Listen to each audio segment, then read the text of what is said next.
Welcome students, 10th standard, subject science, unit 22, environmental management. So இப்போ அதில் நம்ம பார்க்க போகிற topic wild life and it's conservation. அதாவது வன உயிரினங்களின் பாதுகாப்பு அப்படின்னு சொல்லுவோம். Wild life and it's conservation. So wild life referred to the undomesticated animals living in their natural habitat, forest, grassland, desert and area without the human habitations. So அப்போ human ஹேபிடேஷனில் இல்லாமல் இருக்கக்கூடியது அதான் சொல்லுவோம். இயற்கையான வாழிடத்தில் காடுகள், புல்வெளிகள், அதான் கொடுத்த ஃபாரஸ்ட், கிராஸ்லேண்ட், டெசர்ட், காடுகள், புல்வெளிகள், பாலைவனங்கள், வாழும் மனிதர்களால் வளர்க்கப்படாத உயிரினங்கள் அப்படின்னு சொல்லுவோம். இதை தான் வன உயிரினங்கள் எனப்படும். ஸோ அன்டொமஸ்டிகேட்டட் அப்படின்னு அதை சொல்லுவோம். Animals living in the natural habitat. So and area without the human habitations. So they are needed for maintaining biological diversity. It also helps in promoting economic activities that generate revenue through the tourism. So conservation of forest and wildlife is interrelated with each other. Biological diversity அப்படிங்கிறது உயிரின பல்வகைத்தன்மை. இந்த உயிரின பல்வகைத்தன்மையை நிலைநிறுத்துவதற்கு வன உயிரிகள் அப்படிங்கிறது ரொம்ப அவசியமானது. வன உயிரினங்கள் வன சுற்றுலாவை மையமாக கொண்டு வருவாயை பெருக்குவதால் பொருளாதார வளர்ச்சியை மேம்பட இது பயன்படுகிறது. அதாவது promoting the economic activities that generate revenue through the tourism. அதாவது சுற்றுலா மையமாக கொண்டு இந்த வருவாயை பெருக்குவதால் இது பொருளாதார வளர்ச்சியை மேம்படுத்த ரொம்ப உதவிகரமாக இருக்குது. இந்த வன உயிரினங்களின் பாதுகாப்பு, அதான் wild life and it's conservation அப்படின்னு சொல்லுவோம். ஸோ நெக்ஸ்ட்டு இந்த காடுகள் பாதுகாப்பு, வன உயிரினங்கள் பாதுகாப்பு அப்படிங்கிறது ஒன்றோடொன்று தொடர்புடையது. அதான் conservation of forest and wildlife is interrelated with each other. ரெண்டுமே ஒன்றோடொன்று தொடர்புடையது. காடுகள் பாதுகாப்பும் வன உயிரின பாதுகாப்பும், அதான் conservation of forest wildlife is interrelated with each other அப்படின்னு சொல்லுவோம். So next decline in wildlife population. Decline in wildlife population அப்படின்னா வன உயிரினங்களின் எண்ணிக்கை குறைவதற்கான காரணம். ஸோ நெக்ஸ்ட் ஒன், அப்போ அந்த குறைவதற்கான காரணம் அப்படின்னா wildlife of India is a great natural heritage. அப்போ இந்த வன உயிரினங்கள் அப்படிங்கிறது ஒரு பெரும் பாரம்பரியமிக்கவை அப்படின்னு சொல்லுவோம். அதான் வன உயிரினங்களை அதிகமாக பயன்படுத்துனதுனால, அதாவது exploitation of wild life resources has decreased in global worldwide population by 52%. 52% between the 1917 and 2014. The 1917 to the 2014 இந்த காலகட்டத்தில் வன உயிரினங்களோட எண்ணிக்கை 52% ரொம்ப டிக்ரீஸ் ஆகிருக்கு, ரொம்ப குறைந்துள்ளது. ஏன் அப்படின்னா அதீத பயன்பாடு. ஸோ நெக்ஸ்ட் டிஃபாரஸ்டேஷன்ஸ், அதாவது over exploitation and shrinking of forest cover areas has resulted in the animal becoming extinct. So காடுகளை அழிக்கிறதுனால அது அழிஞ்சு போகுது. காடுகள் அழிக்கப்பட்டதன் காரணமாக பல விலங்கினங்கள் அழிந்தும் சில அழியக்கூடிய கண்டிஷன், அதான் எக்ஸ்டிங்ஷன் சொல்லுவோம். அழியக்கூடிய கண்டிஷன்லையும் இருக்குது. ஸோ மற்றவை அழிந்து போகக்கூடிய அச்சுறுத்தலான நிலையிலும் உள்ளது. ஸோ த்ரெட்டன்டு அப்படின்னு சொல்லுவோம். Some are threatened and some are and the verge of extinctions. So in recent year increase the human encroachments has posted a threat of Indian wild life. So அதான் human encroachment, அதாவது மனிதர்களோட ஆக்கிரமிப்புனால அந்த வன உயிரினங்களுக்கு ஒரு பெரிய த்ரெட்டாக இருக்குது. ஸோ அழியக்கூடிய நிலையில் உள்ள ஆக்கிரமிப்பின் காரணமாக இந்திய வன உயிரினங்களுக்கு மிகப்பெரிய அச்சுறுத்தல் அப்படிங்கிறது ஏற்பட்டுள்ளது. ஸோ இதுதான் வன உயிரினங்கள் குறைவதற்கான காரணங்கள். அப்போ 1970 1972 2014 52% இந்த வன உயிரினங்கள் அப்படிங்கிறது ரொம்ப குறைஞ்சிருச்சு. ஸோ காரணம் என்ன அப்படின்னா அந்த காடுகள் அழிக்கிறது, அப்புறம் என்ன சமீப காலங்களாக மனித ஆக்கிரமிப்பு. இந்த ஆக்கிரமிப்பு காரணங்களாக அது நிறையா வன உயிரினங்கள் மிகப்பெரிய அச்சுறுத்தல் ஏற்பட்டுள்ளது அப்படிங்கிறாங்க. அதான் த்ரெட்டன்டு அப்படின்னா அழிந்து போகக்கூடிய நிலையில் உள்ளது. Threatened and some are verge extinct, அழியும் நிலையிலையும் உள்ளது. ஸோ அதான் 1917 to 2014 52% இந்த வன உயிரினங்கள் அழிஞ்சு, அதாவது வைல்ட் லைஃப் பாப்புலேஷன் 52% அளவு குறைந்துள்ளது. இதுதான் இந்த decline of wild life population, வன உயிரினங்களோட அந்த எண்ணிக்கை குறைவதற்கான காரணங்கள். ஸோ ஆக்கிரமிப்பு அதுதான் main. So next aim of wild life management. அப்போ இப்போ aim of wild life management அப்படின்னா வன உயிரிகளை பாதுகாப்பதன் நோக்கங்கள். இப்போ எதுக்கு அதோட பாதுகாப்பதற்கான நோக்கங்கள், the main aim of wild life conservation, அதை பாதுகாப்பதற்கான நோக்கங்கள் அப்படிங்கிறதுல first one to control and limit exploitation of species. So அதாவது சிற்றினங்களை அழிவில் இருந்து பாதுகாத்தல் first one. So next to preserve the plant and animals from the extinctions, தாவரங்கள் மற்றும் விலங்குகளை அழிவில் இருந்து பாதுகாத்தல். இது அந்த வன உயிரிகளை பாதுகாப்பதன் நோக்கங்கள். To preserve the plants and animals from the extinction, தாவரங்கள் மற்றும் விலங்குகள் அழிவிலிருந்து பாதுகாத்தல். So next maintenance of threatened species and protect the species which are on the verge of extinctions. So next அதாவது பெருகி வரும் சிற்றினங்களின் மற்றும் அழிவின் விளிம்பில் உள்ள சிற்றினங்கள் அழியாமல் பாதுகாத்தல். அதான் மெயின்டெனன்ஸ் ஆஃப் threatened species, அழிந்து ஒரு இனங்களை பாதுகாத்தல். Protect species which are on the verge of extinctions, அதாவது பெருகி வரும் சிற்றினங்களில் அழிவின் விளிம்பில் உள்ள சிற்றினங்கள் அழியாமல் பாதுகாத்தல் அப்படின்னு சொல்லுவோம். அதான் threatened species, அந்த அழிந்து வரக்கூடிய இனங்களை பாதுகாக்கிறது இதோட மெயின். அதான் வன உயிரிகளை பாதுகாப்பதன் நோக்கங்கள் அப்படின்னு சொல்லுவோம். ஸோ நெக்ஸ்ட் ப்ரிசர்வ் த என்டேஞ்சர்டு ஸ்பீசிஸ், அழியக்கூடிய நிலையில் உள்ள சிற்றினங்களை பாதுகாத்தல்.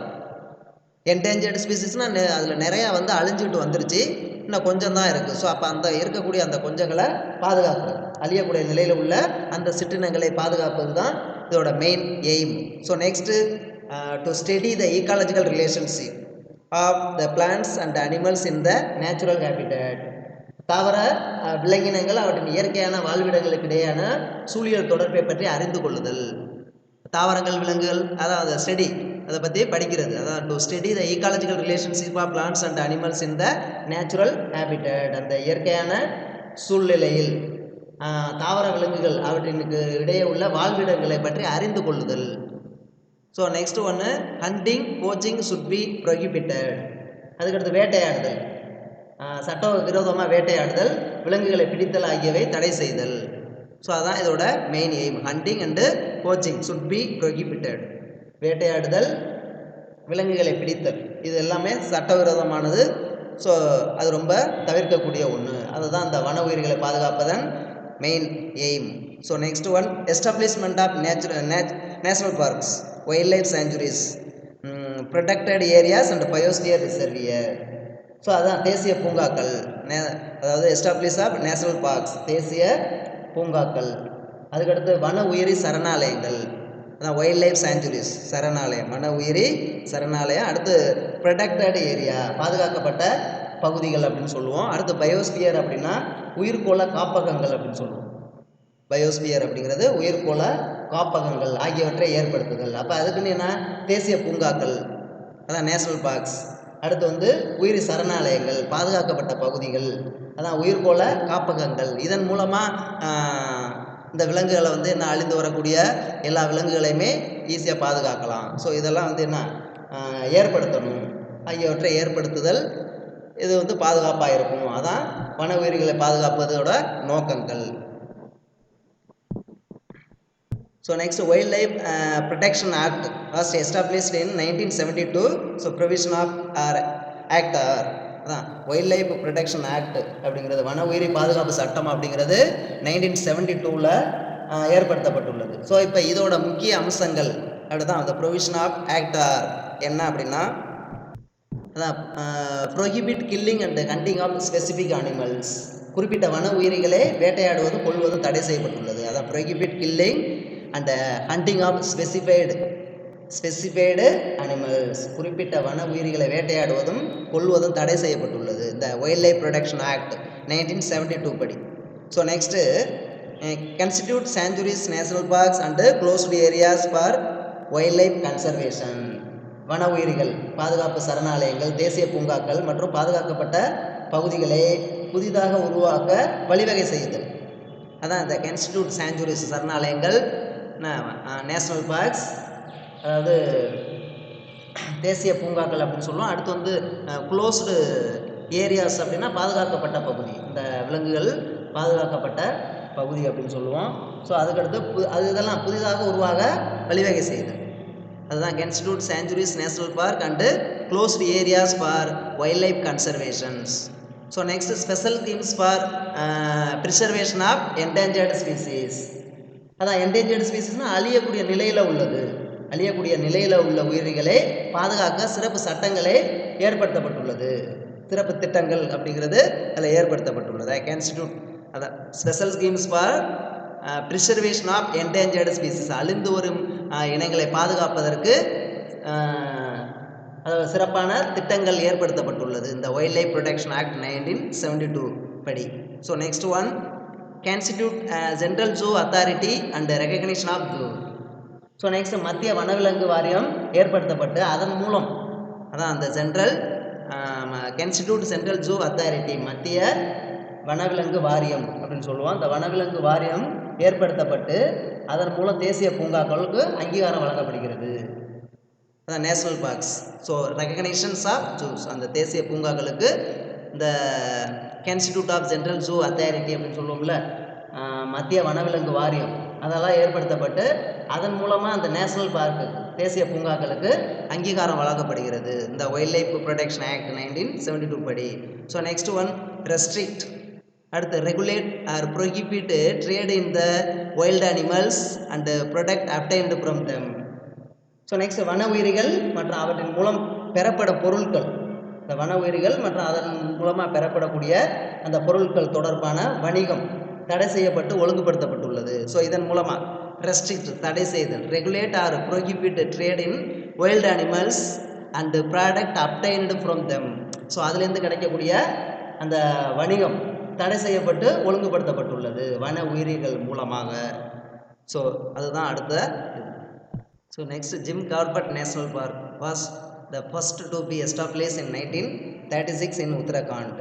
ஃபஸ்ட்டு இந்தியாவில் உள்ள அந்த நேஷனல் பார்க் அப்படின்னா கார்பெட் நேஷனல் பார்க் 1936 உத்தரகாண்டில் இந்தியாவில் ஃபஸ்ட்டு தொடங்கப்பட்ட அந்த நேஷனல் பார்க்.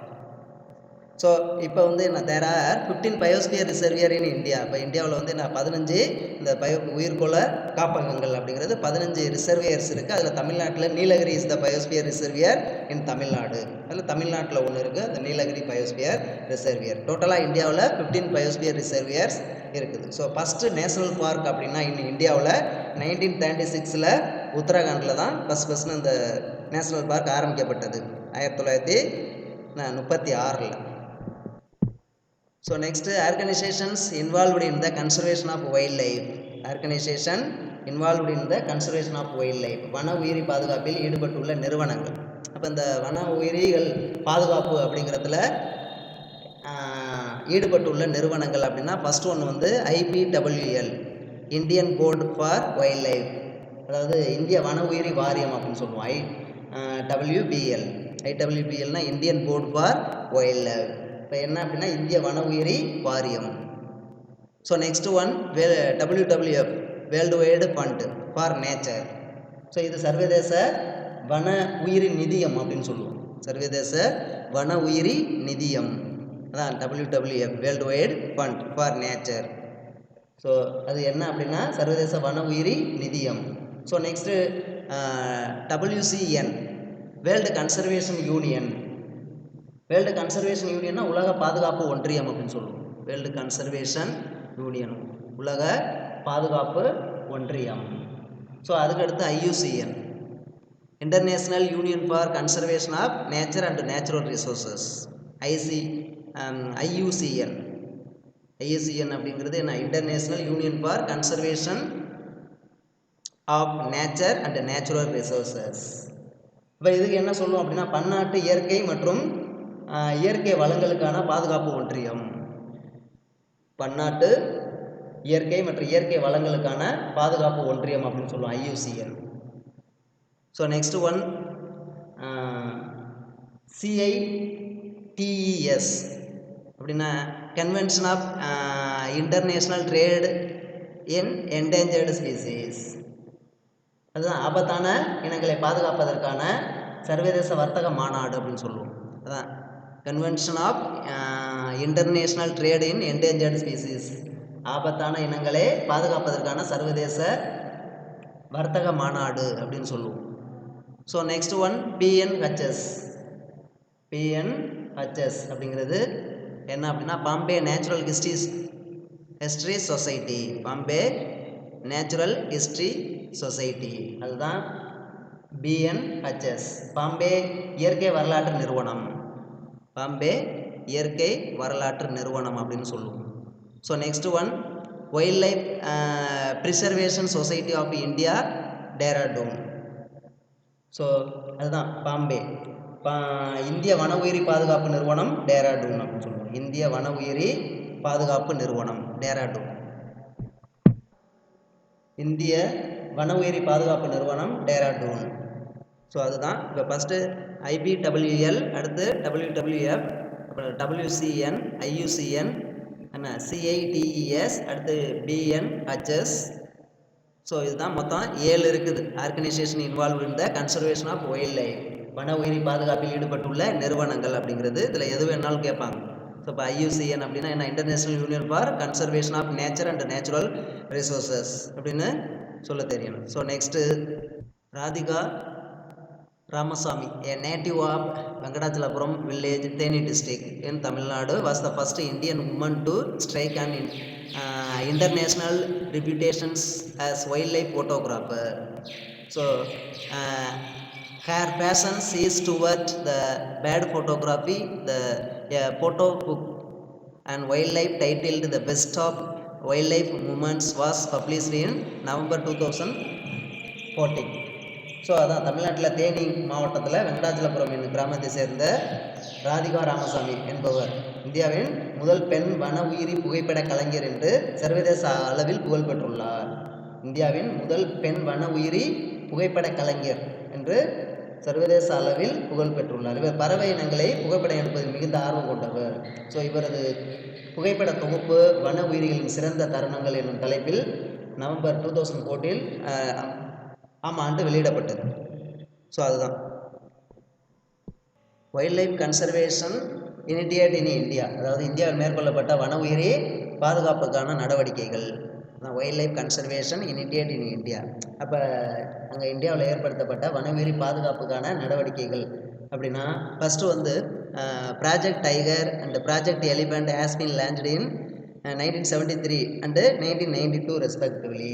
புலிகள் பாதுகாப்பு திட்டம் அப்படிங்கிறது 1973 ஆண்டிலும், யானைகள் பாதுகாப்பு திட்டம் அப்படிங்கிறது 1992, இது ரெண்டுலேயும் துவங்கப்பட்டது. புலிகளுக்கான பாதுகாப்பு அண்ட் எலிஃபண்ட் யானைக்கான பாதுகாப்பு. இப்போ புலிகள் அப்படிங்கிறது 1973, எலிஃபண்ட் அப்படிங்கிறது 1992.